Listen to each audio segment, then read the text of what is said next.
In the golden haze of dawn, where the acacia trees stretch their twisted arms across the savannah and the air trembles with the call of distant life, a strange tension grips the land. Mist clings to the grasslands, thick as breath, and every rustle, every crack of dry twigs beneath hooves, seems amplified by a presence not native to this realm of titans. This is the domain of the African elephant, a matriarchal society led by wisdom, memory, and overwhelming strength. But today, their rhythm of life is about to be disrupted by a ghost emerging from the shadows with a grace that defies the eye. The white tiger moves like a phantom carved from snow and smoke, rare, foreign, and utterly majestic. This male is not of this continent, but he has made it his own, a predator born from a distant bloodline, now an apex invader in a land of kings. His pale coat stands stark against the ochre earth and thorny scrub, offering no camouflage, only a chilling warning. What he lacks in concealment, he makes up for with audacity, instinct, and cold precision. The tiger has not eaten in 3 days. Hunger sharpens his focus. Each step he takes is slow, deliberate, silent.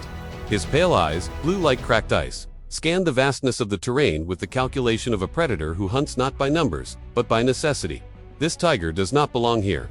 But nature does not ask permission, it only rewards the bold. A distant rumble shakes the ground. Not thunder, not wind, but giant elephants on the move. A herd of 11, led by an old matriarch whose tusks curve like ivory scythes, yellowed by decades of survival. She has walked hundreds of miles across the plains and carries the memory of droughts, floods, and lions burned into her very bones. They are the engineers of the savannah, carving waterholes with their trunks, toppling trees with ease. But the tiger watches, not the matriarch, not the bulls. He watches the calf, barely 6 weeks old, still finding its feet, still protected by the warm fortress of its family. To the tiger, it is not just prey, it is opportunity, a high-risk gamble that could end his torment or end his life. He begins the approach, low to the cracked earth, sliding through the golden grass like a whisper of wind. He knows the wind, and today, it favors him.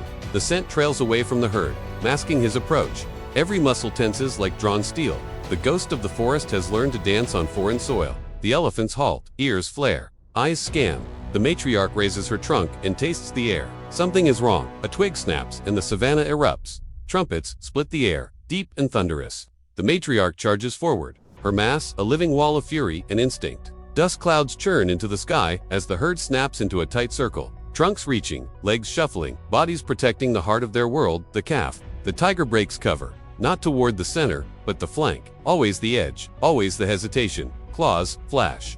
A snarl rends the morning stillness. But the elephants are not defenseless. They are a storm. A young female wheels around, tusks slicing through the air. A trunk slams into the earth just inches from the tiger's head. He veers, nimble and reactive, but not unscathed. One blow grazes his flank, tearing skin, drawing blood. He stumbles, then retreats into the tall grass, disappearing like vapor. The herd regroups. The calf is safe.